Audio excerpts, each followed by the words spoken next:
우리 영적인 무기를 갖추기 위해서는 반드시 말씀 묵상을 해야 되는데, 그 말씀 묵상을 통해서 우리 인생이 바뀌어지는, 교정이 되어지는 것이 이제 오늘부터 말씀 나누도록 하겠습니다. 묵상은 모든 생각을 사로잡아 그리스도께 복종케 한다는 거예요.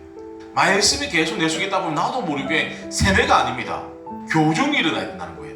그래서 말씀하시는 대로 내가 살려고 따라가는 겁니다. 그래서 우리가 뭡니까? 묵상할 때마다 늘 등장하는 동물 누구죠? 소죠.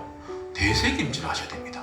그래서 그 말씀이 하루 종일 묵상이 되어져야 되죠. 우리 생각이 그리스도께 사로잡혀서 그리스도께 복종했을 때 우리가 영적인 무기가 더 단단해진다는 것들.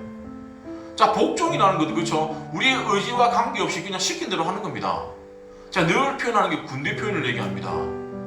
복종은 내가 내 임의와 관계없이 시킨 대로 했을 때 그 책임은 내가 지는 게 아니라 상관이 지기 때문에 우리는 따라가기만 하면 된다는 거예요.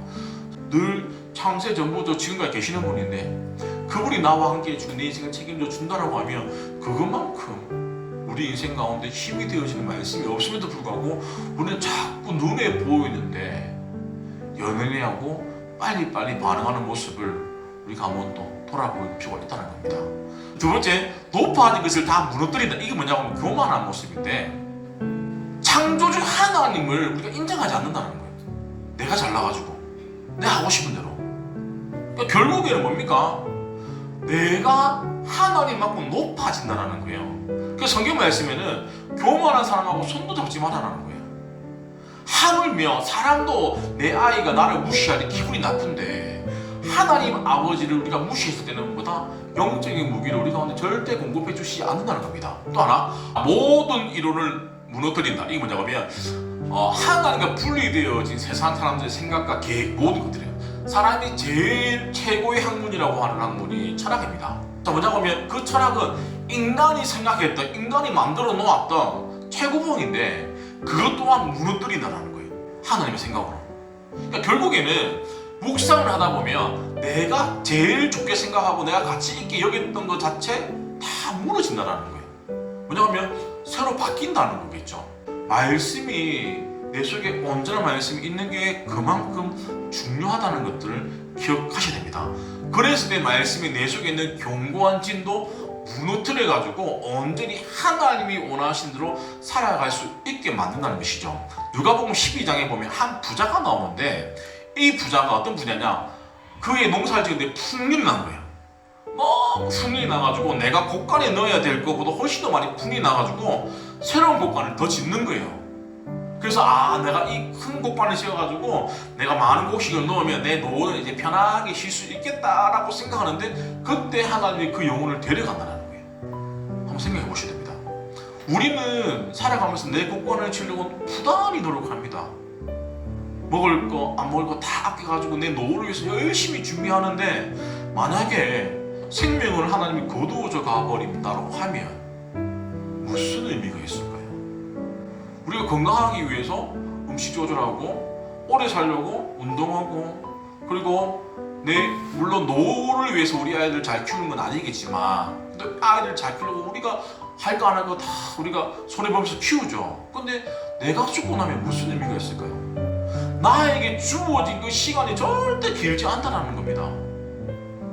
그래서 세월을 아낄 수 있을 때 아껴야 돼요. 어떻게 해요? 말씀이 기준이 있었을 때. 말씀이 기준이 없으면, 온전한 말씀이 기준이 없으면 결국에는 내가 하고 싶은 대로 살다가 죽어버리는 거예요. 그랬을 때 남는 건 없다는 거예요. 우리가 왜 묵상을 해야 되냐고 하면, 왜 말씀이 내 삶에 와야 되냐고 하면 첫 번째 우선순위가 바뀌게 되어지는 거예요. 말씀이 없을 때는 내가 생각하고 내가 가치를 뒀던 게 1순위였다라고 하면 이제는 예수를 믿고 나니까 내 가치 우선순위가 바뀌어지게 되어진다는 거예요. 또 하나, 내 삶의 우선순위가 바뀌니까 내가 선택하는 것 또한 바뀌게 되어지는 거예요. 근데 말씀이 없으면 내가 중요한 대로 살아가는 것이고 말씀이 있으면 말씀이 중요한 대로 선택하게 되어지는 것이죠. 그래서 성경 말씀에 너희는 먼저 그의 나라와 그의 의를 구하라. 그리하면 이 모든 것을 너에게 더해주신다. 자, 그런데 우선순위가 바뀌어지면 뭐다? 불편함이 생기는 거예요. 내가 해왔던 것들이 뒤죽박죽 되어져 버리니까 불편하죠. 내가 말씀이 없을 때는 내가 내 하고 싶은 대로 내 가치관대로 살아왔는데 이제 우선순위가 바뀌어져 버리니까 내 속에서 자꾸 갈등이 생기는 거예요. 근데 그 갈등이 어떻게 하면 해결됩니까? 두 개 중에 하나입니다. 내가 말씀을 밀어내든지 말씀대로 살아가면 됩니다. 근데 말씀을 밀어냈을 때는 그 삶의 모든 책임을 누가 집니까? 내가 지는 거고, 말씀대로 내가 받아들였을 때 내가 교정되어진다라고 하면 내 인생을 누가 책임집니까? 하나님이 책임진다는 거예요. 그렇기 때문에 강력한 무기가 되어진다는 거예요. 세상은 그 어떠한 방법으로도 나를 지켜줄 수 있는 게 하나도 없습니다. 그런데 창세전부터 지금까지 계시는 그분이 나와 함께 해주신다라고 하면 그분이 내 인생을 만나 책임져 줄 수 있다라는 거예요. 그래서 내가 당당할 수 있다라는 거예요. 우리가 물론 남들보다 잘나지도 못하고 그렇게 사업 수완이 좋아서 돈도 많이 없어요. 그럼에도 불구하고 당당할 수 있는 이유가 뭐냐고 하면 예수 그리스도가 나와 함께 하시기 때문이라는 거예요. 그게 말씀이 내 속에서 온전히 들어왔을 때는 그게 드러나는데, 그렇지 않다 보니까 자꾸 흔들리죠. 그래서 말씀이 내 속에 온전히 들어오게 되어지면 내가 어디에 가야 되고 어디에 머물러야 되고 내가 누구를 만나야 되고 어떤 일을 해야 되고 어떤 방향으로 가야 되는지가 선명하게 그려지는 거예요. 묵상이 되어지지 않으면 내가 누구를 만나야 될지 헷갈리기 시작합니다. 내가 어디에 있어야 되는지 헷갈리기 시작해요. 내가 어느 방향으로 가야 되는지 헷갈리기 시작한다는 거예요. 말씀이 희미하니까.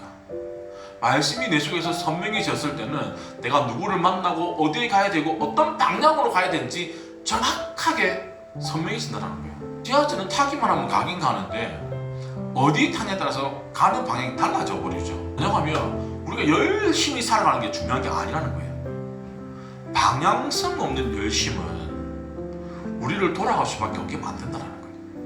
말씀을 맺도록 하겠습니다.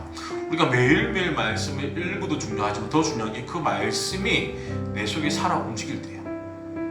그래서 모든 생각으로 사로잡아 그리스도께 복종케 하는 게까지 훈련이 되어졌을 때 내 속에서 말씀이 나를 끝까지 견인할 수 있고, 그러한 가정 가운데 내 속에서 불편함들 그리고 힘듦들이 분명히 있습니다. 우선순위가 바뀌어지니까 그것 또한 우리가 잘 이겨냈을 때요, 순종했을 때예요. 그랬을 때 온전히 하나님이 우리 가운데 강력한 무기를 주셔가지고 이 땅에 승리할 수 있음을 믿으시기 바랍니다.